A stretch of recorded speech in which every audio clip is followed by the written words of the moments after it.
When my boss laughed in my face after I asked for a well-deserved promotion, he had no idea that he was looking at the woman who secretly owned the entire digital framework of his enterprise.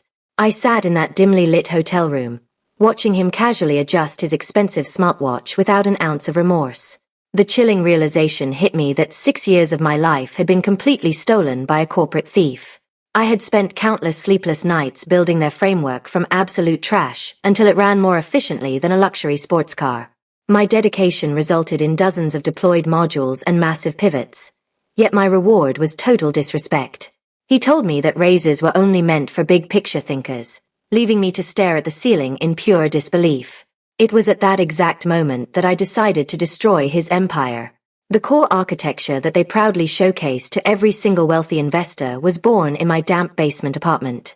They assumed they owned my labor, but a hidden document on an old backup drive proved otherwise. Years ago, I had independently filed a federal patent for the dynamic predictive load system during a chaotic tech summit.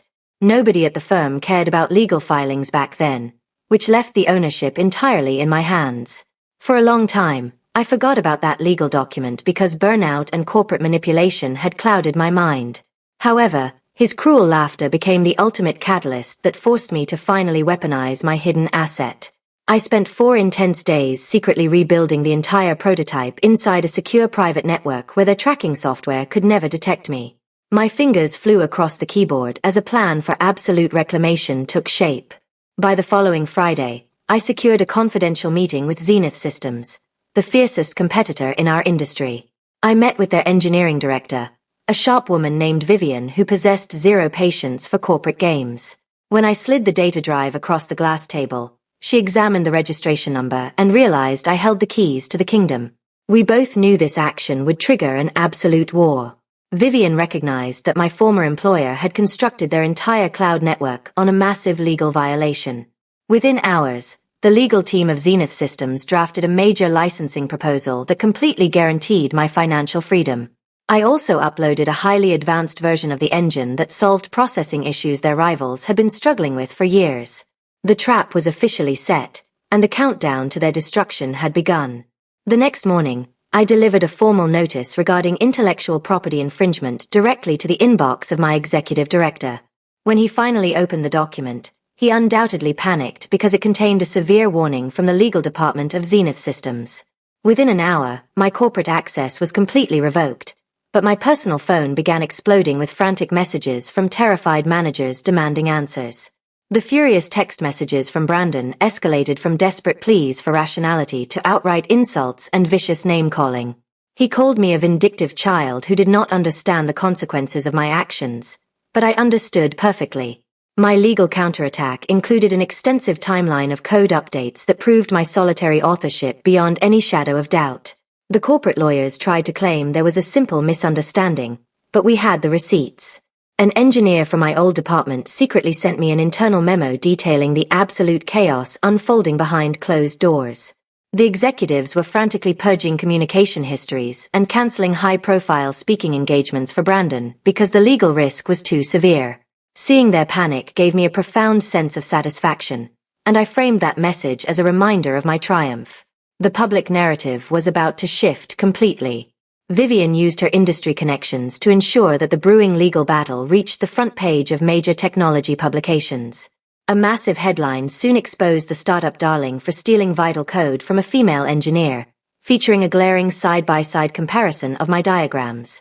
The article even highlighted a specific spelling error that I had made in the original framework, proving without a doubt that the work belonged to me.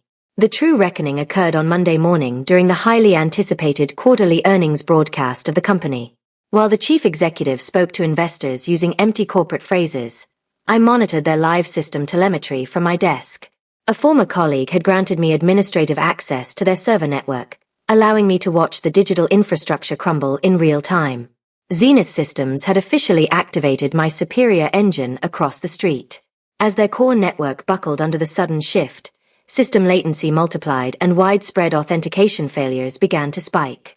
To make matters worse for them, a prominent Fortune 100 client publicly announced they were moving to Zenith Systems.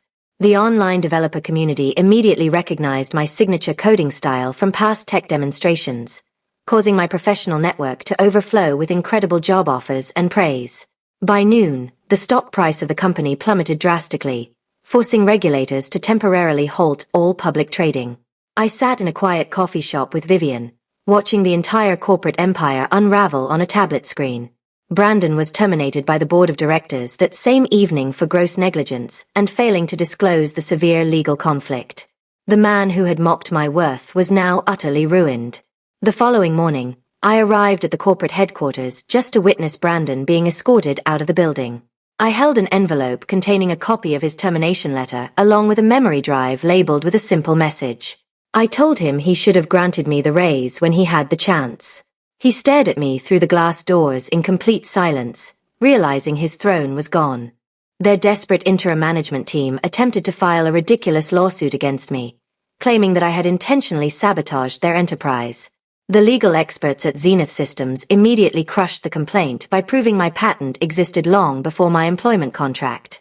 Faced with the threat of an extensive code audit that would expose their deep corruption, the executives quickly dropped the lawsuit without a single public word. Building a successful future at Zenith Systems became the ultimate reward, as my name was proudly displayed on the primary product. I was finally surrounded by talented professionals who respected my intellect instead of stealing credit for my innovations. One evening, a group of young interns told me that my public victory had inspired them to enter the field. I realized that my old laptop had successfully ignited a massive revolution. A week later, Brandon sent a desperate email asking if I believed the conflict was truly over, but his influence had vanished. He attempted to launch a sloppy copycat business with venture capital, but our superior framework quickly captured all his remaining clients.